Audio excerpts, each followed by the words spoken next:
Finally, an EV for people like me. I've gone on and on about how even the most powerful EVs lack emotion. Can't say that about this car. I'm Chris from AutoAcademics, and today we're going to take a look at this all-new 2025 Hyundai IONIQ 5N.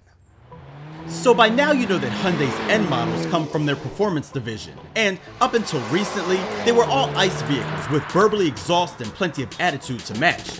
So when I heard about the fantastic IONIQ 5 EV getting the N treatment, I was less than impressed. That is until now. Changing my mind about the future of EVs is this 2025 Soultronic Orange Hyundai IONIQ 5N with all-wheel drive. And because it has pretty much all the standard features of the regular IONIQ 5 I reviewed, I'll leave a link to that below if you want to know how it's spec'd and just share the N stuff with you. Those include N-exclusive 21-inch forged alloy wheels wrapped in 275/35 series Pirelli P0 HN Elect PNCS high-performance summer tires, N-exclusive 4-piston front brake calipers, N-exclusive fascias, side skirts, rear diffuser, and wheel arches, as well as N rear electronic limited slip differential and electronically controlled suspension. Specific to the interior are a leather-wrapped steering wheel, Alcantara with H-Tech seating surfaces on manually adjustable N lightweight sport bucket front seats, metal pedals and door sill trim, drive modes, N E-Shift, N Grin Boost, N modes, N active sound, N torque distribution, N race, N drift optimizer, N launch control, and N battery with drag and track modes. The sole option is the carpeted floor mats for $210, give you a total M.S.R.P of $67,685, which is a little over $11,000 more than the first IONIQ 5 we reviewed. I love when a car's engineers and designers are on the same page, creating a vehicle that not only functions well, but looks the part too.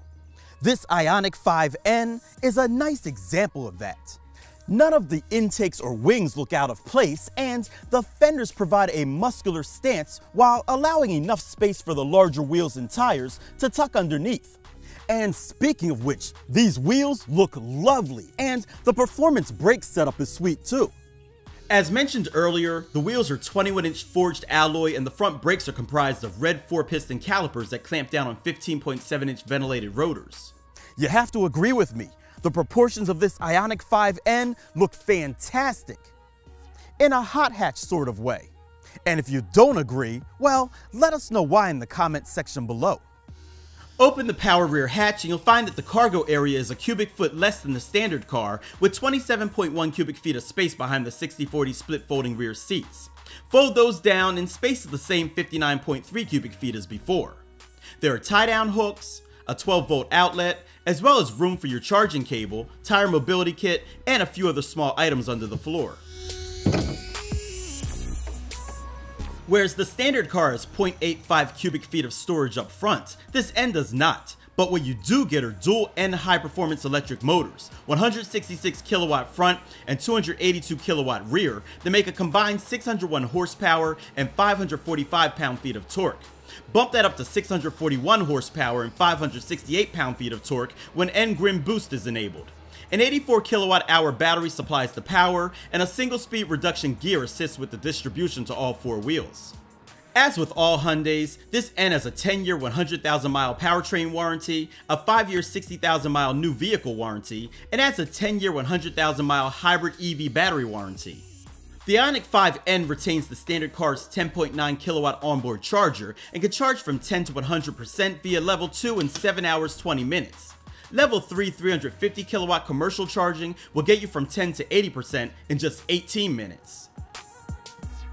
Vehicle to load capability, where you can power appliances and even larger things, is limited to the main charge plug outside the car, as opposed to under the rear seat like the standard IONIQ 5. The EV menu helps you monitor your car, as well as locate charging stations, and there's a drive mode selector too. This IONIQ 5 also has a number of performance settings, so you can configure not only the usual power output, suspension and steering feel, but also the braking response, battery output, and torque distribution. There's also mapping for popular tracks throughout the US so you can monitor your best lap times accordingly. This includes my own Atlanta Motorsports Park, a notable and newish destination for track days in the Atlanta area. Enable all the fastest settings along with launch control, and 60 miles per hour will arrive in 3.25 seconds with a top speed of 162 miles per hour. EPA estimated range is listed at 221 total miles. AutoAcademics saw a notably better 238 total miles, 242 with the AC off, and averaged 2.9 miles per kilowatt hour during testing.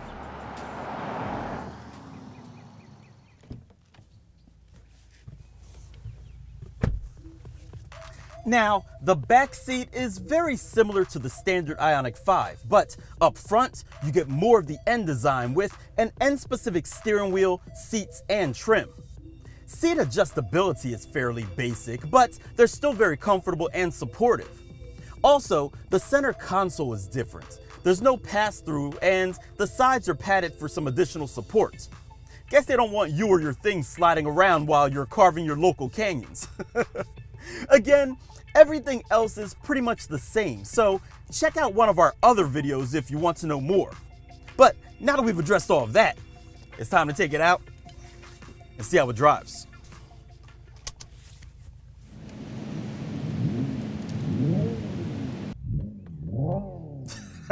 Listen to that. It's kind of crazy, and we'll talk more about that in a sec.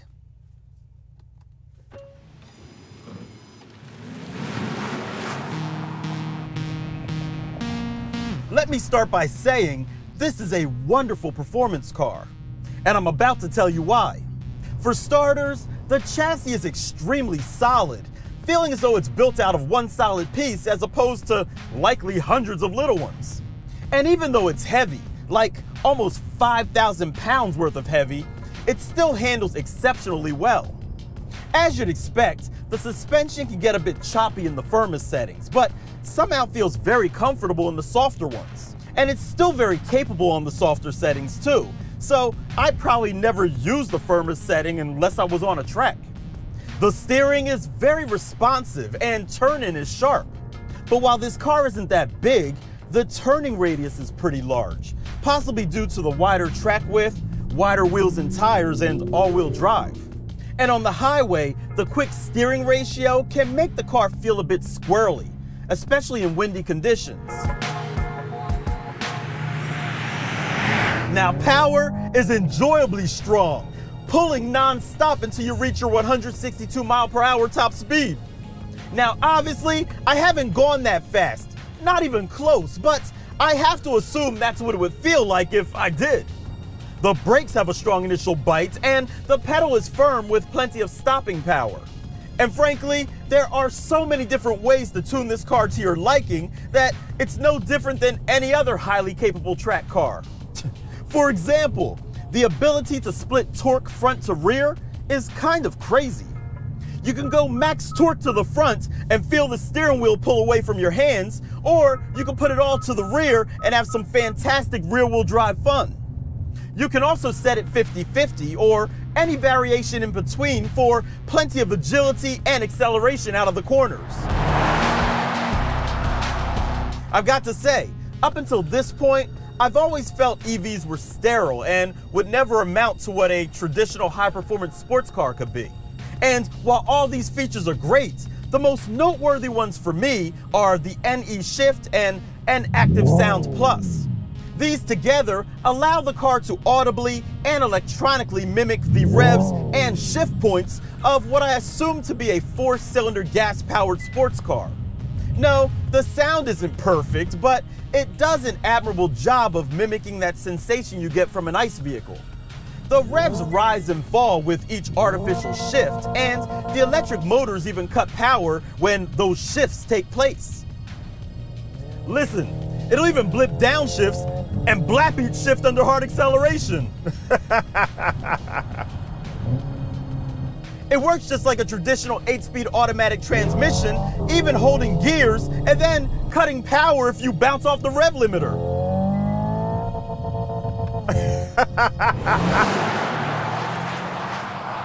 And the shifts even get harder the harder you accelerate.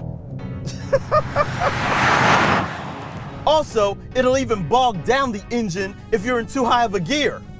Here, I'm going up to 8th gear, and now flooring it.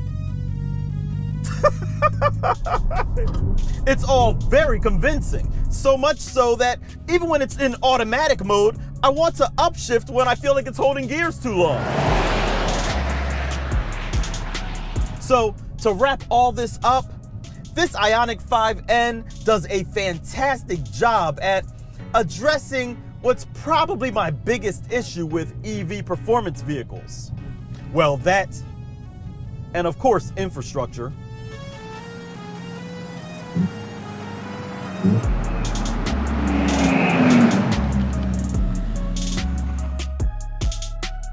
So there you have it, guys, the all-new 2025 Hyundai IONIQ 5N. Fast EVs are nothing new, with even normal versions besting sporty gas-powered examples in a sprint. But they've always felt sterile, lacking the emotion that I've always enjoyed from performance cars. And I'm happy to say that Hyundai fixed that for me with the IONIQ 5N, and I'm feeling much better about the future of cars. And if you felt good about this video, go ahead and give it a thumbs up. Don't forget to subscribe and hit that bell icon so you don't miss what we have coming up next. I'm Chris from AutoAcademics. Thanks for watching. An EV shouldn't act like this, but I'm so happy it does.